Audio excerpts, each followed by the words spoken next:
This week's edition of Church Media Design TV is sponsored by Print Management Solutions and the free eConcierge app.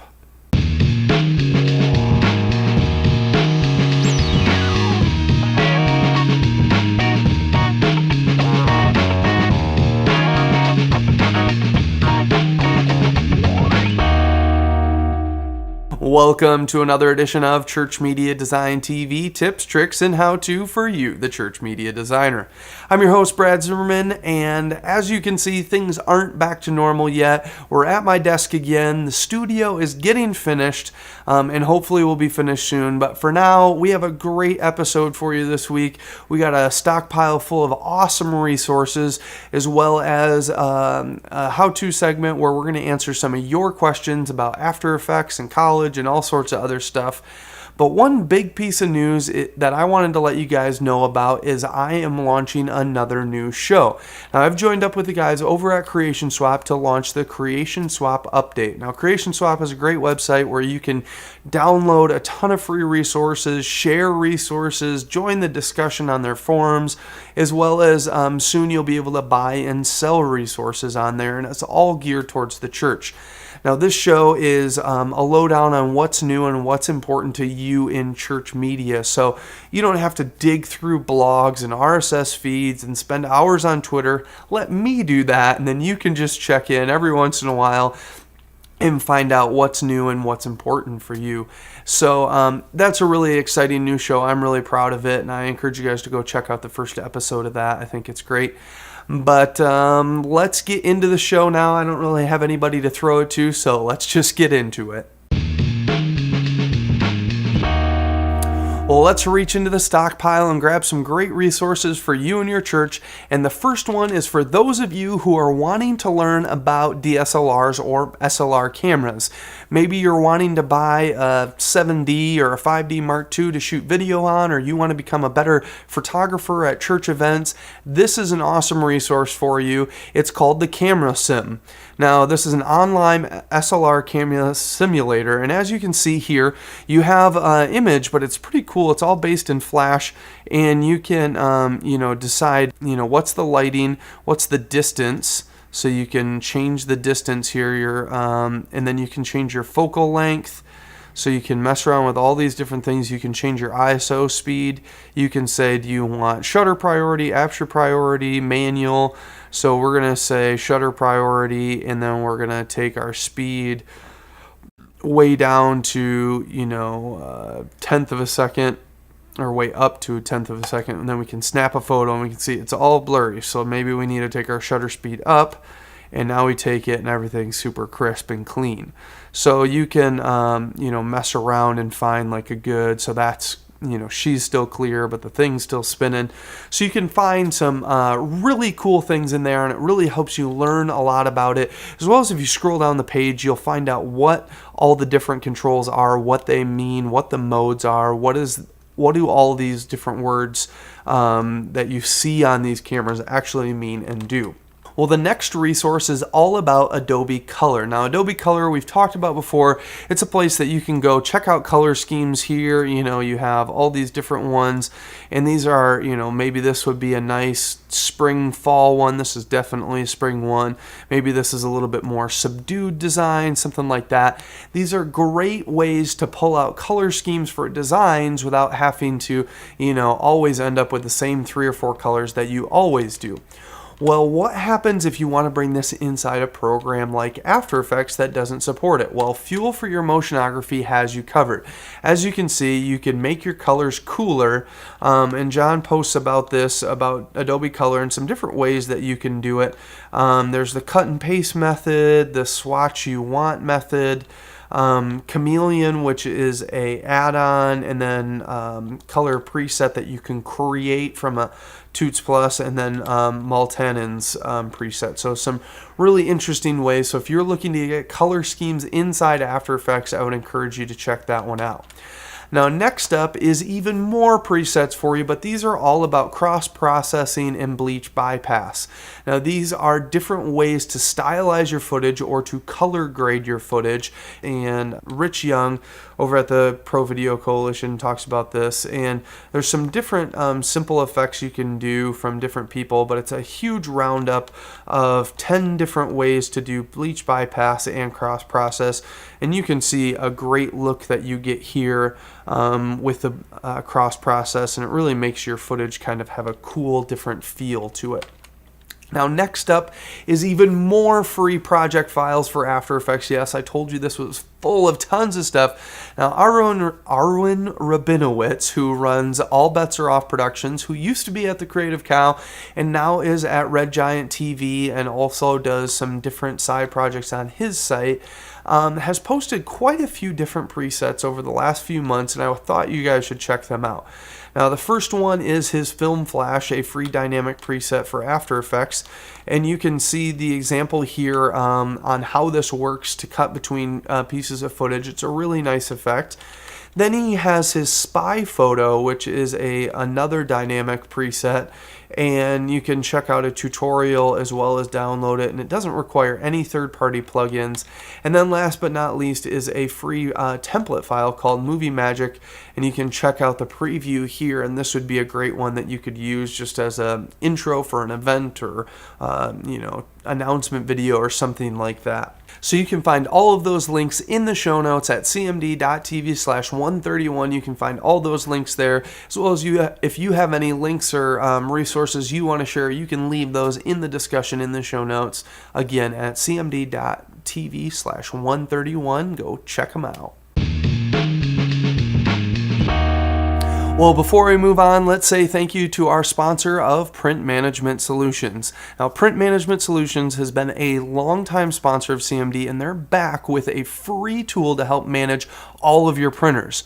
Now, with eConcierge powered by Xerox, you can view all of the printers on your network and tell when the supplies are low and even order new supplies for those printers.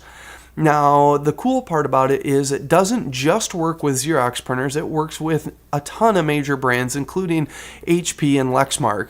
So you can check out this tool, and the great part about it is it knows what supplies you need without installing any sort of drivers or anything like that. So it'll find the part you need, and you can order it right there. There's no need to go to a big box store and get lost in trying to figure out if you have the right part or you have the right replacement piece. It's got you covered. Now, the even better part is if you have a Xerox printer and you don't have a warranty, all you have to do is start using this software and you're going to get a warranty for your printer. So that's a pretty awesome deal. So all you have to do is head over to cmd.tv/freeprint to sign up. All you got to do is fill out a form there, and within 24 hours you'll get a download link for your software, and you can start using it and make your job of managing printers and all of that stuff so much easier for you. And if you have any further questions, you can check out printmanagementsolutions.biz. Well, this week we're going to take some time to answer some questions that viewers have sent in, and if you have any questions, make sure you send them in. You can send them to brad@ChurchMediaDesign.tv, or you can leave them in the show notes for any show notes, and I'll get them there, so you can head over to this week's episode and leave questions at cmd.tv/131. So let's read our first question. Hi Brad, a few CMD episodes ago you talked about automating as much as possible so that you aren't doing the same things over and over. Well, my question is similar. I want to know if there's a way to create an AE template. I guess the root of my question is, can you simply replace footage in AE and retain all the effects and adjustments? I want to create a particular style or look for a video, but I don't have all of the footage yet. I was also hoping to be able to change the footage later without having to go back and redo all the adjustments and effects. I hope that makes sense. Thanks, Ryan. Well, Ryan, thanks for the question. So let's jump inside After Effects and show you how to do this. So the first thing we need to do is import some footage. So I'm just going to import a file, and I'm going to import some green screen footage that I have here that I shot on my HVX 200. I'm just going to drop this into the timeline, and you'll see here this is me getting ready for a shoot, and I'm zooming stuff in and out. Anyway, so here's our shot. So let's key this out real fast and apply some effects to it. So we're going to go to Effects Controls. I'm going to right click and do some keying. I'm going to do Key Light, which is my favorite keyer. I'm just going to grab a spot of green. I'm going to do a quick screen matte. So I'm just going to mess with my clip black and clip white values to help clean up that key, and we'll go to our final result. So this is really plain looking footage, but let's say we wanted to stylize this a bit, and this is how we're going about this this shoot here. So I'm going to right click, I'm going to do color correction, and I'm going to do curves, and we're going to do a basic cross process look. So what I'm going to do first is I'm just going to mess around a little bit with my overall curve and just give me a little bit more contrast in an S curve. And I'm going to do the exact same thing with my red and my green values. I'm going to do a slight S curve, and you're going to see it's starting to look a little funky. And now we're going to do an opposite S. We're going to do a Z curve to the blue. And now we're getting a cross process look here. So now if I would maybe add in a new solid, and we would pick like a dark gray blue color and throw that in as my background, you'll notice that I fit the footage a lot better. It looks a little bit more normal. So that's a way you can go through, and let's say that's all the stylization that you wanted to do to it. Well, now you actually have your final footage, and you want to plug that final footage in. So this is how you do it. There's a few different ways, and we'll go through all three of them. The first way is we're going to import a file, and we're going to grab this new piece of footage. So this is our final piece of footage. And all we're going to do is select our current footage in the timeline, and we're going to alt drag our footage into the timeline, our new footage. And you can see this is now our brand new footage here. This is not what we used before. So that's an easy way. All you have to do is alt drag, and you will replace that old footage. Now the other way of doing it is you can right click on this clip, and you can do replace footage file, and then you can go and grab any piece of footage, and it will replace it with that piece. So that's the other way of doing it. Now the last way of doing it is via a composition. So instead of, we're going to pre-compose this file. So we're going to go to layer, and we're going to do pre-compose, and we're going to do leave all attributes in master. And so we're going to call this our footage. Whoops, if I can type. We're going to call this our footage. And if we go inside our footage, you'll see we have our green screen clip with no effects on it. And if we go back to our master, you'll see that our footage composition inside here actually has the effects on it. So now inside our footage comp, we can just drop in a new piece of footage. That's the same piece, so let's drop in a new piece. There we go. So there's a new piece of footage. Now we go back to our master, and our effects have been applied. So that's a couple different ways that you can replace that footage. Now if you want to save this out as a template, it's super easy. All you have to do is go to File, and we can do Save, do File, Save, and instead of an After Effects project, we're going to do an After Effects template project.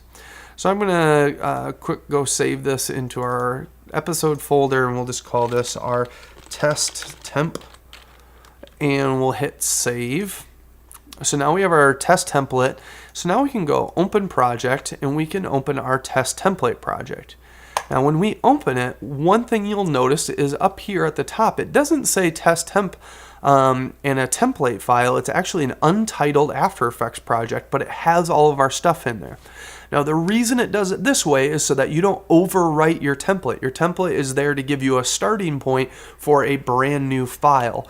So this has all of your same settings, all your same stuff, but you don't have to go through and you don't have to rename it or worry that you're going to forget about anything like that. So Rich, hopefully that answers your question. Now our next question comes from Tyler, and he asks, hey Brad, okay, so I've been watching a bunch of your videos and I really like them, and I was just wondering if there is a college major that you might know of that deals with a lot of the stuff that you do. And I live in North Carolina. Tyler Keaton. Okay, Tyler, so as far as college goes, it's an interesting thing that I don't know how I even totally feel about it. Now, I went to a school, and I'll show you it here. It's called Full Sail. And it's a digital arts college, and they have a bunch of different programs, which we can see. They have computer animation, they have creative writing for entertainment. You can tell I didn't do that one because I suck at talking and writing. Digital arts and design, which is basically what I did. Entertainment business, film, game art, game development, music business, recording arts, show production, sports marketing and media, and web design and development, as well as they have masters in entertainment business, game design, and associate's degrees in graphic design and recording engineering. So they have a ton of different degree programs there, and the school's quite expensive. It's a very intensive school. Now, one reason why I don't know that I would recommend this school to you or many other people is because one thing that gets lost in this school is it's more of a technical school where you're going to learn a lot of technical skills. Now, the one thing I wish I would have gotten from my college education was more art and design skills and art theory, because our tools change every day. There's a new tool and a new program out there all the time. But the art of what we do is timeless. Knowing basic design principles, knowing color theory and how colors work together, and what rules to use and what rules to break, all of that stuff is timeless. But the technical side of stuff, that stuff changes every day. So you could go to that school and learn all the technical stuff but still suck at design, and you would make sucky designs. So a school that I would maybe recommend you looking into is the Art Institutes. Now, the Art Institutes are all over the country. I actually looked, there's 2 of them in North Carolina. They're in tons of different states across the U.S., and they have a lot of different degree programs, and they focus a lot more on the art side of things. Now, any school you go to can teach you a lot of these different programs, but what I would encourage you to do at the end of the day is to learn some art design principles, because you can go online to sites like lynda.com or to videocopilot.net or my website or many other people's websites and learn how to use programs. But you don't often go online and learn how to do design and become a designer. And so if you're looking at becoming a filmmaker or a digital artist or something along those lines, make sure you know the principles of art and design first before you start learning tools, because those tools, they change all the time. So there's my feedback for you. There's a bunch of different schools to check out. Full Sail, you got the Art Institute. There's a ton of different colleges that have great programs. There's a school by me called Kendall. That's an awesome school. There's Ringling Design in Florida. There's a ton of different places, so you can check all of those out online. But again, I really encourage you to find one that deals with design.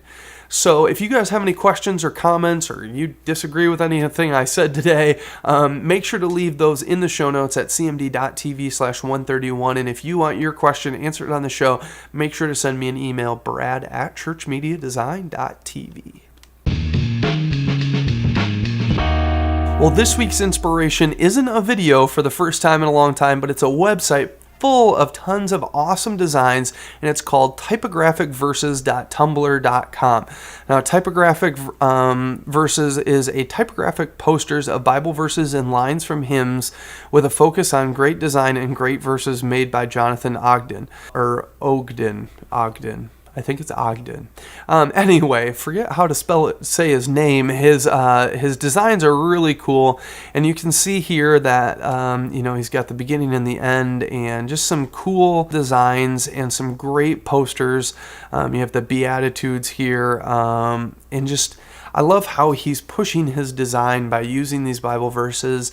And what would it look like for you to create something like this and use it as something in a part of your announcement loop, and you just have some cool verses that just look cool, or maybe a transitional piece between worship and the next element that you do a video that's just a verse that just looks really cool and provokes people to read the Bible more. So I think this is an awesome site. Make sure to go check out all the rest of his designs, and you can find the link in the show notes at cmd.tv/131. Thanks for tuning in to another edition of Church Media Design TV. If you guys have any questions or comments, make sure to leave those in the show notes at cmd.tv/131. That's the best place to leave any of those questions or comments. Also, if you guys are going to be at the Create Conference, I'll be up there in St. Catharines, Ontario, Canada. Yeah, going to the Great White North with my friends at the Create Conference. I'll be doing the morning show as well as a breakout, and I think I might be a part of another panel as well. So if you're at the conference, make sure to say hello, and if you still can make it, make sure to check out the website. I think it's createcanada.ca or createconference.ca. I can't remember which it is right now, but you can see it in the lower thirds right there. So check out their website and check out that conference. Also, if you want to keep up to date with what's going on, make sure to follow the website. You can go to CMD.tv or ChurchMediaDesign.tv. Make sure to subscribe. You can subscribe to our iTunes feeds as well as the website feeds for new freebies and for articles and inspiration. There's tons of new stuff coming out all the time. If you guys want to keep in touch with me online, you can find me at twitter.com/CMDTV, facebook.com/CMDTV, and you can always email me, brad@ChurchMediaDesign.tv. Thanks again for submitting those questions, and if you guys want to submit more questions, I encourage you to do so. But that's all for now, so I'm going to say, see you later.